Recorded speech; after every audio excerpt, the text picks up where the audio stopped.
Hare Krishna, welcome to the second day of Vedic Ambassador, Srila Prabhupada's pastimes. We'll try to recollect and relive, remember his enchanting pastimes, the second day of Vedic Ambassador. Before we do so, let us seek his blessings and permission and offer our respects unto him.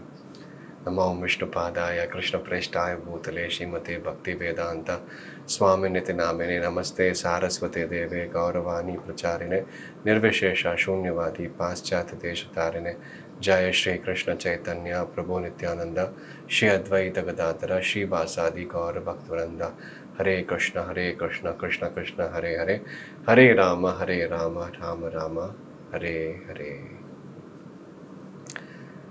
Prabhupada's spiritual master Bhakti Siddhanta Saraswati Goswami Thakur had sent few of his sannyasi disciples to spread Krishna consciousness in London.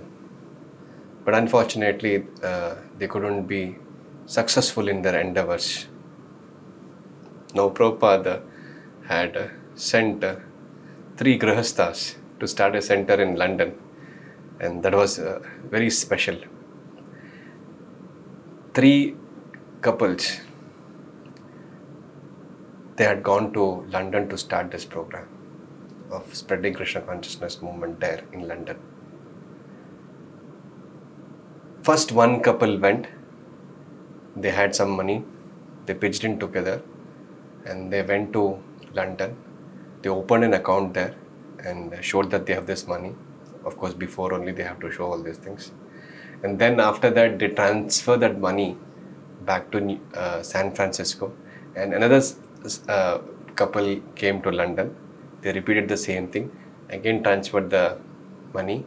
The third couple also eventually came in. They didn't have a place to stay in there. They used to stay in different locations. And eventually it so happened, they contacted a very affluent, influential singer of his time, George Harrison. George Harrison already seen Hare Krishnas in the New York, and he had a fair idea about it. And somehow devotees met George Harrison. Of course, today I'm not directly talking about Prabhupada, but his disciples too. And this very interesting notion how they met George Harrison. So George Harrison used to stay or work in a building in London called the Apple building, Apple Inc. building. So they thought that Yamuna Mataji and Malati Mataji, they thought that probably George Harrison loves apple. So they started making different delicacies out of apple. But they cannot go and meet directly George Harrison's. They used to talk to the security there, the manager there, give them some delicacy made up of apple. And they used to just love it. Yamuna Mataji was one of the finest cook which ISKCON has ever seen. And whenever Prabhupada used to travel, and as in possible, whenever she is there, she would be the person who oversee Prabhupada's cooking, and she would personally do it for Prabhupada.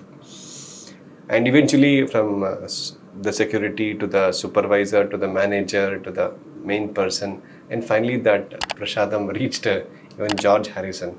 So when he tasted that, he was flabbergasted by the taste of this unique prasadam, and then he called up where this is coming from, because eventually it had stopped. Then they started inquiring, where is that today it has not come, because daily they used to do this. And then eventually came to know that it is done by the Hare Krishnas. So George Harrison called them up, and they meet George Harrison, and they had a good conversation. And eventually they make Prabhupada meet him, and he initiates him to Krishna consciousness. And he was so inspired that he contributed $19,000 those days to print the first volume of Krishna book. Of course, the whole 3 volumes or one cumulative volume, whatever you call it as, $19,000. Of course, that also Prabhupada insists Shyam Sundar Prabhu to ask him. Shyam Sundar Prabhu never asked anything.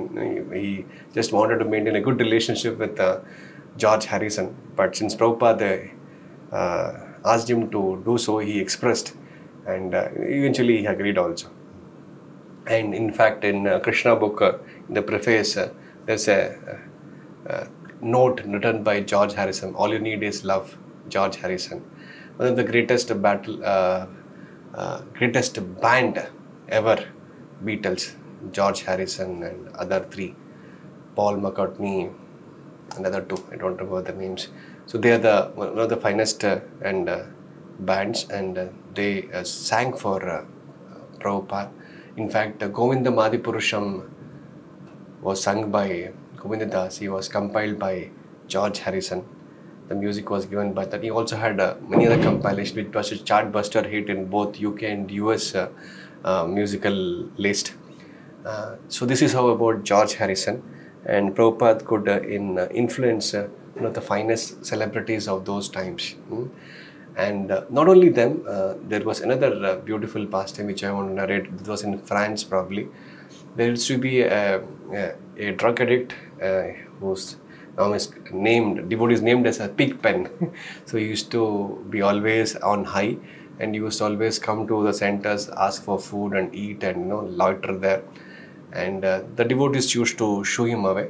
And one day Prabhupada was in that temple, and Pigpen came to meet Prabhupada and wanted to catch hold of Prabhupada. Then, in a sense, they thought that he would harm Prabhupada, so they separated him when Prabhupada was on a walk in the park. And then Prabhupada said, "Let him go. Don't worry. Don't disturb him. Just put his hand on his forehead and let him go. He had long hairs like a hippies." And next day, Pigpen was there in the temple. Then they wanted to shoo him away, but Prabhupada said, "No, shave him up." They cannot avoid now. So they shaved him up, and he joined he started staying with them. He started chanting Hare Krishna mantra, picked up, and eventually, he had all devotional traits in him. And one day they were all planning to go to book distribution and Sankirtana. They would carry certain books, they would do Sankirtan, and they would distribute books.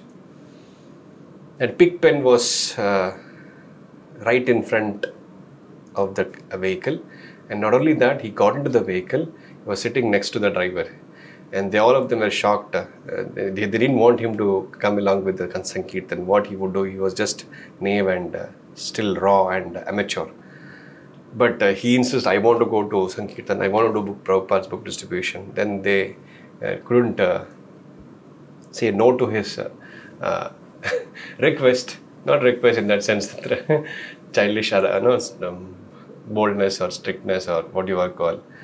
Then they took him to the place in the city where they were doing book distribution, and they gave him one bag full of books. Then he just goes for an hour or two of book distribution and comes back with empty bag. Generally, a good expert book distributor with a lot of experience would take almost a day or two to finish that many number of books. They were all shocked. They thought that he would have just thrown the books and come back. And they were just, and he had cash also, he had Lakshmi also to give it back to show them that I got this book sold. And they asked, how did he do? Then he would catch hold of the book like this, and he would show Prabhupada's photo like this, and he said, "Prabhupada saved my life. Prabhupada saved my life. Please take this book. This book will help you save your life also." In this way, he distributed all the books. See, here you have George Harrison, billionaire, celebrity, influential personality. Prabhupada influenced him. Prabhupada blessed him. Here you have a street fellow, beggar, hippie, unclean. Prabhupada blessed him also. That's the nature of a pure devotee, a spiritual master. So much so that in one place Prabhupada writes in the purport, a pure devotee Acharya is so powerful, so merciful, he can give both Krishna and love of Krishna to anyone and everyone at his will. And Prabhupada is like that. Even today, without his even physical presence, we are able to take up Krishna consciousness all across. And that's the glory of Srila Prabhupada's wonderful mercy upon all of us. Another instance of humor I would like to share. Probably it was a New Year's Eve. Prabhupada was in London, and devotees were doing the Guru Puja, and he was very happy. Around close to 78 plus Britishers had taken up initiation that day, and they were fanning Prabhupada. So here was a white devotee, and here was another white devotee. Then Prabhupada remarked and asked him, "So where are you from?" He said, "I'm from England, Prabhupada." "Where are you from?" "I'm from London, Prabhupada." So Prabhupada asked, so Mahatma Gandhi is revered as Mahatma Gandhi, great Gandhi, because he drew away Britishers from India. Then Prabhupada said that here I am making these two Britishers serve me. So who is great, Mahatma Gandhi or me? Of course, that was his transcendental humor and laughter for his disciples. And Prabhupada's ambition was not limited to celebrity or even the ordinary Britishers. In the same instance, when Tamal Krishna Maharaj was introducing the disciples who got initiated by Prabhupada, while introducing one initiated disciple, Prabhupada was told by Tamal Krishna Maharaj, saying that Prabhupada, he's a queen soldier. Then Prabhupada said, "What about queen?" Matlab, he wanted even the queen to also get inspired, motivated to take up Krishna consciousness. That is what Prabhupada, he wanted both the elite and the commoner to take up Krishna consciousness seriously. And he distributed to everyone according to their level of taking. But the message was very clear. Krishna consciousness can only save the whole world, whether they are rich or poor. Actually, everyone is poor. Bereft of Krishna consciousness, everybody is poor. So, not only the celebrity, not only a common Britisher, Prabhupada wanted the queen to take up Krishna consciousness. He says, when the queen and the king and the influential take it up, it becomes easier to propagate the Krishna consciousness message. Just like when George Harrison took up Krishna consciousness seriously and he released album with collaboration with devotees, Hare Krishna was a household name in Britain. Even before Prabhupada personally came to Britain, England, Hare Krishna was a well-known numbers. People used to humble those tunes and songs, and it was quite popular. When Prabhupada decided to come to London Heathrow Airport, one of the busiest airport in the world those days, and devotees, close to 300 of them, saffron clad, Matajis, sari clad, tilak, jumping, roaring with kirtan, tumultuous kirtan is going on. And all this Brits, especially the media, the London Times and others, they're all stuck. Who are they waiting for? Who is coming? So much so that the entire airport is filled with the Hare Krishnas. Then they got to know that the head of the institution, the founder Acharya, Swami Prabhupada, is going to arrive. And as usual, the aircraft landed and Prabhupada exited from the main gate. And moment Prabhupada came in, the kirtan tempo rode like anything. It was like going gaga, and devotees were normally jumping like this. Now when Prabhupada came, they were in the skies literally.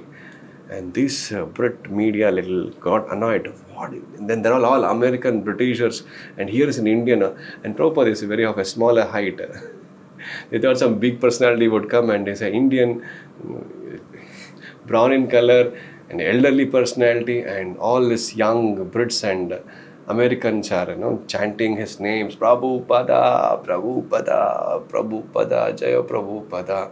And there generally Prabhupada addresses the media in the airport, or the arrival address.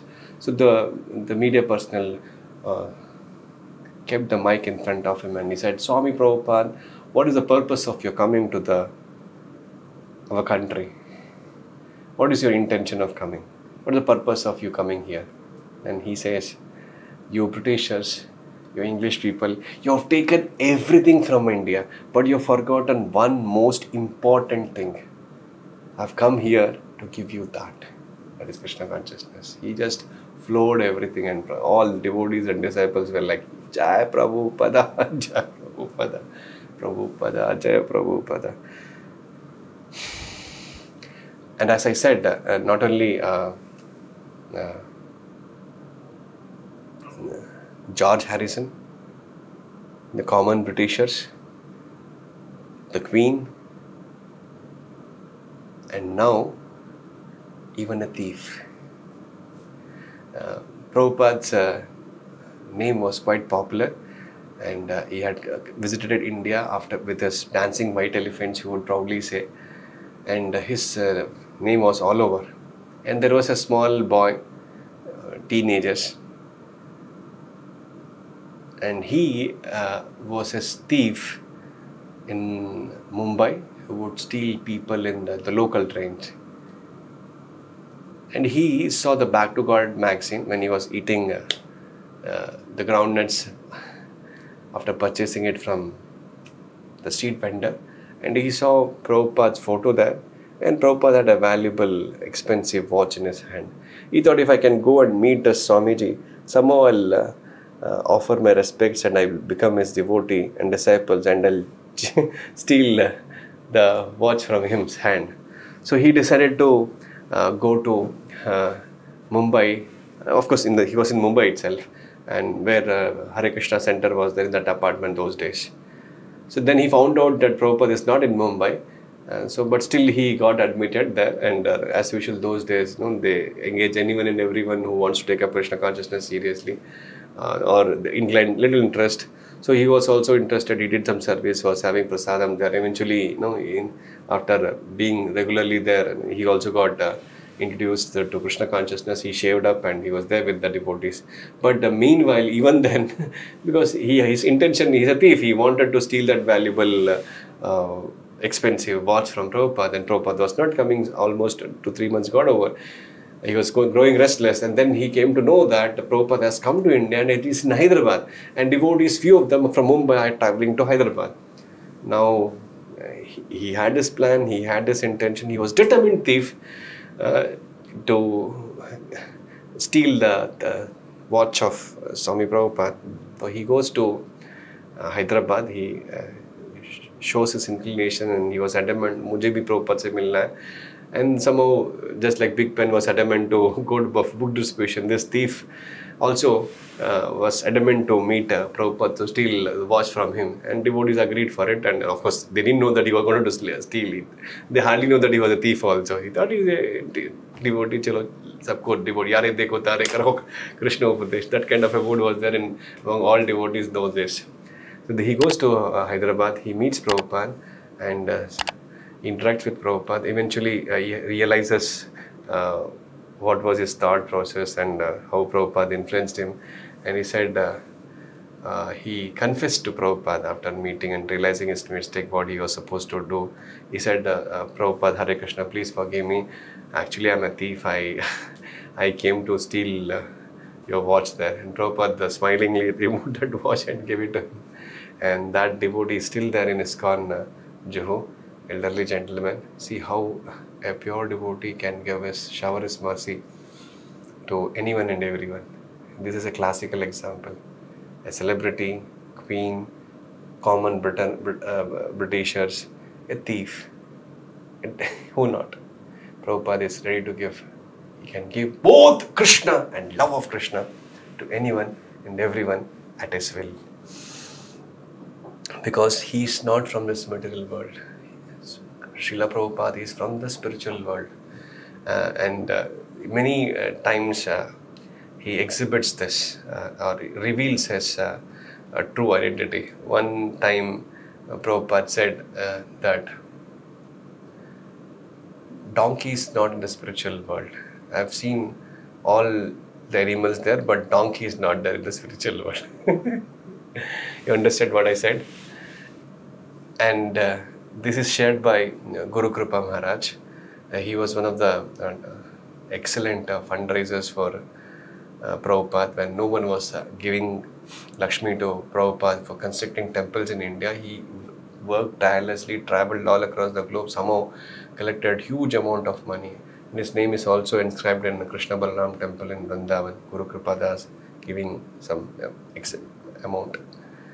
And he was sitting with Prabhupada in a car in New Zealand, and they were traveling. And he was sitting next to Prabhupada, and Prabhupada was serious and suddenly looks at Prabhupada, and suddenly Prabhupada looks at Guru Kripa and says, Guru Kripa, when you were building a temple for Krishna and Balaram in Vrindavan, Krishna was building a house in Golok Vrindavan. I've seen it. It's very beautiful. समझ रहे हो? And another place, Prabhupada was sitting with his intimate disciples.